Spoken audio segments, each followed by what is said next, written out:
It has been far too long since Silent Hill fans have eaten any kind of good. But after the recent Silent Hill transmission stream, we received an avalanche of new information about upcoming games from Konami, and today's video will focus on the Silent Hill 2 remake and 17 things you might not have known about the upcoming release. Want to know more about the actors? And I'm pretty sure you want to know more about when the game is coming out. All of that information and more here in the LZ.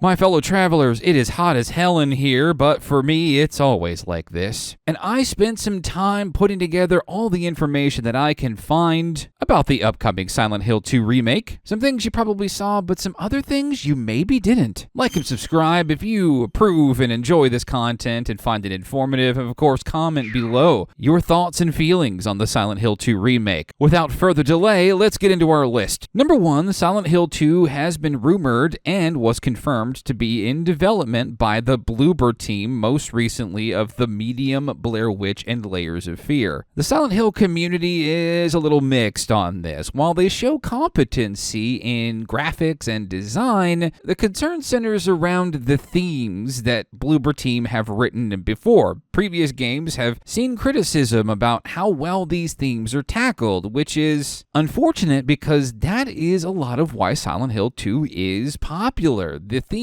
that the game explores very delicately are very important. However, this reaction may not be as bad as we thought, as the medium scored a Metacritic of 75%, and I know we all have that 75% game that we'll defend to the hilt, and we'll certainly see how this pans out. Number 2, two prominent original members of Team Silent are involved with this project. If you have a little bit of concern about the game being developed by Bloober Team, maybe don't be any more concerned that you really have to be, as two members who were very prominent with the franchise have returned to work on the remake. Masahiro Ito is the famed artist who created the Pyramid Thing and the general art design for those games back in the day. And Akira Yamaoka is legendary for his music and sounds that he lends to the games, and has worked on basically every single game, even after the Silent Hill 4. Item number 3, the game is being built from the ground up for next-gen consoles and PC only, not releasing on previous consoles like PlayStation 4 or Xbox One. It'll also be available on PlayStation 5 exclusively and not Xbox Series consoles for at least 1 year. It'll be taking advantage of features like 3D audio and controller and trigger haptics that Bloober Team says is supposed to be super special and will be revealed later about how those features are being implemented. Point number 4, Team Bloober is confirming that the teaser trailer that you saw was completely in-engine. I myself, when I first saw the actual trailer, I was thinking that it was all CG, but actually, to my surprise, it was all in-engine, and it's looking pretty good. Speaking of engines, the game is confirmed to be running on Unreal Engine 5, and that's getting a lot of popularity lately because Unreal Engine 5 has become so big that even the Halo developers are moving to working on that engine. And it's part of the reason why it looks so darn good in the trailer and why a lot of us thought that it wasn't actually running in-game. Fact number 6, the game is using the same tech highlighted in the Matrix Awakens tech demo, particularly 2 of those: Lumen, a dynamic global illumination and reflection systems designed for next gen, and Nanite, which is Unreal Engine 5's virtualized geometric system which uses a new internal mesh format and rendering technology to render pixel scale detail and high object counts that intelligently does work on only the detail that can be perceived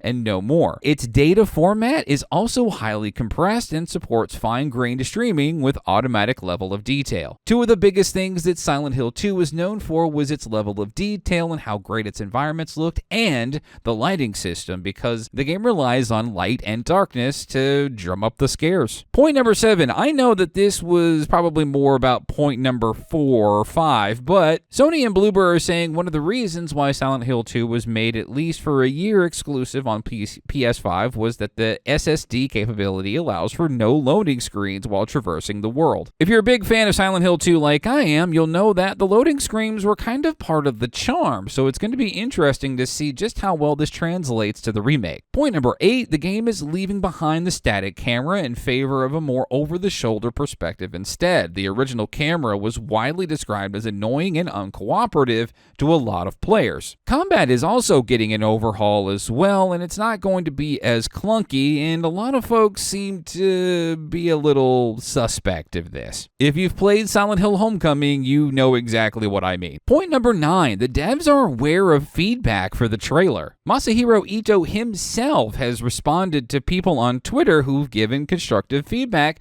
saying that as for the worries about facial expression in the Silent Hill 2 remake teaser, I grasp them and I also have the same. As to that tweet about my theory, I just tweet the fact. In the original Silent Hill 2 OP cutscene, I didn't talk about the cutscene in the remake, just different topics. What he's referencing there is the opening shot with James looking in the mirror, but I've also seen separate tweets where Masahiro Ito is very boisterous about how things maybe aren't going as well on certain aspects and how he's open to feedback on how to get those corrected. Nobody has been more vocally criticizing of more recent Silent Hill games anyway, so that is absolutely great to know. Point number 10, new actors are filling the roles this time, with Luke Roberts starring as James Sunderland. Actors for Eddie, Angela, Mary, and Maria, and Laura are as of yet unknown. You may have seen Luke Roberts previously in The Batman as Thomas Wayne. Point number 11, presumably previous actors are not returning as the motion capture is being redone. The previous actors were also involved in rallying the Silent Hill community against Konami for better treatment of voice actors years ago, which may have also burned some bridges. And previous actor for James Sunderland, You Cihi, posted some pretty problematic conspiracies that may have had Bloober and Konami pass them over for a return. Point number 12, even though we don't know many of the actors so far about who may or may not be reprising their role, we know who's playing James, but we also might have gotten a glimpse as to who's playing Mary in the vid doc along with the stream.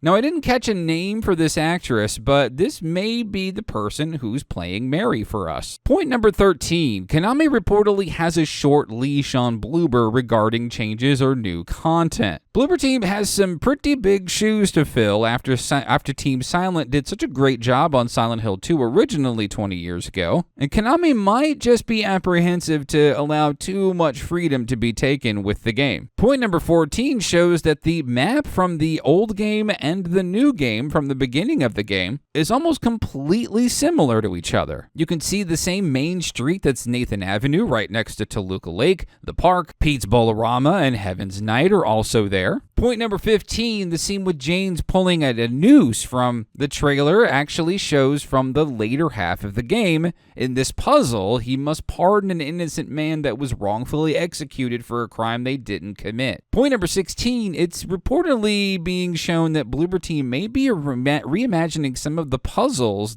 to be more thematic to the game. This may or may not be well received with the Silent Hill community. And lastly, but certainly not leastly, point number 17, no release date was announced. However, there are certain pieces of evidence that suggest that the game could be closer than we think. Firstly, Rely on Horror had just recently reported that Bloober President revealed at a recent conference that Silent Hill 2 development began in 2019. So that's over 3 years in development. Specific scenes in the trailer are from the final act of the game. And finally, Steam is already showing PC system requirements for the game, which isn't common for games that are far off from launch. And my friends, if this was beneficial and informational to you, please drop a like and comment if I said something that you hadn't heard about the game just yet. And of course, I'm looking to hopefully cover more Silent Hill news in the future as it drops right here in the LZ.